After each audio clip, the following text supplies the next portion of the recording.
All right, guys, I want to talk a little bit this morning about one of the biggest things that I can't stand in earth moving. And it's one of the things I believe that is going to be the undoing of profit margins out of the entirety of earth moving. And that is people undercutting each other. People literally sitting there being like, I can't find work. So what I'm going to do is I'm going to work for nothing. And then hopefully that'll work out. Chances are you're going to work for nothing for a very long time. But we all know of contractors that are the snakes in the grass. We all know of the people that actually go through and just undercut the shit out of everyone. They're the sort of people that'll get close to you and then they will go to your customers, they'll ring behind their back and undercut each other. Now, one thing I need you guys to realize that the only person who wins out of that is the customer. No one else. You guys make less profit and you might as well stay at home. So what's the benefit in this? I'm just trying to understand from someone who actually does this where they win. In my opinion, you should either charge a fair price or a little bit more of a premium price. You should definitely not undercut each other. I cannot understand this methodology of why people decide to go through and actually undercut each other. It's disgusting, really. I was actually talking to someone there yesterday on the Task Leads community.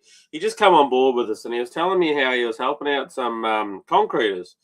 And he's like, "Oh yeah, I needed them to quote up this job." And in the end, what was happening was a concreter was going through and getting on old mate the builder's DMs and fucking message him like, "Oh, I'll come do the job for X." And it's like, mate, what the hell? Like, why are we doing this? Why not work together? The only person who wins there is the builder. Let's be honest, most builders are renowned for not paying very quickly. So we're better off banding together and actually making this shit happen. And I just want to know, like, what's your guys' opinion on this? Do you believe that undercutting is the way to go, or is this like a limiting belief thing? Because I do know that there are people out there that do have a complete limiting belief. They're like, there's no way that I can charge more, and the only way I can do it is charge less, because we all love a good deal, so we assume our customers love a good deal. But a lot of the times what our customers love is just a good job. So I think the problem is that a lot of these people that undercut, and this is just my way of mansplaining this, is they are in debt heavily. They have literally put themselves in a position where they have no choice but to make money. And that's completely understandable. I get exactly what it's like to be in massive debt and in crippling debt. I've been there a few times actually. But I think the one thing you got to look at is it even worth you doing it because you're not going to make any profit? Like you're sort of looking at the fact that you're going to be working your ass off to pay for this machine, and in the end, all it is the machine's going to be absolutely worn out. So, yeah, I just wonder why this happens and how we go about stopping this, because I do believe it is one of the hardest things that makes business owners grow. It's like, well, I was actually talking to a bigger mob yesterday as well, and their only strategy when it comes to winning work, sadly, was the simple fact that they're like, "Oh, we're gonna do it less than anyone else in town," and that's just a terrible strategy to have. And I would love to know what everyone's thoughts were on how do they go about not charging the bare minimum.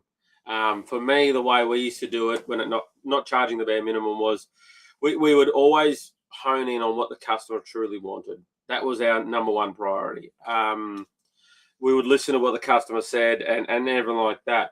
But I'm just wondering, what's everyone else's strategy on this? And is there a way that you guys are doing something to stop like I've heard people say, oh yeah, we charge premium rate to premium stuff. That doesn't really resonate with a lot of customers. The cheap, fast, quick thing, like yeah, that's still, customers don't quite get it. They're like, yeah, I don't really care.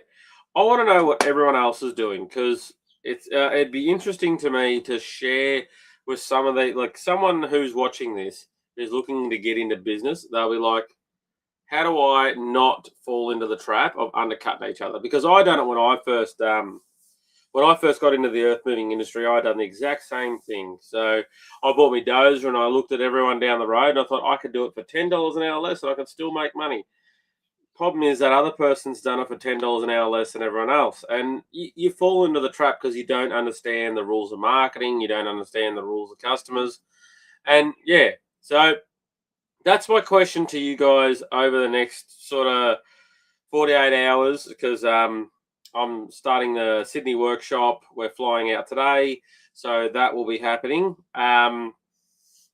So yeah, what do you guys believe is the one thing that stops you from having to undercharge with customers? I hope someone found this a little bit valuable in some way, because if you comment and stuff like that, then we can dive deeper in and I can give you my insights on it. But I really want this episode to be an open-ended question. Anyway, I'll see you on the next one.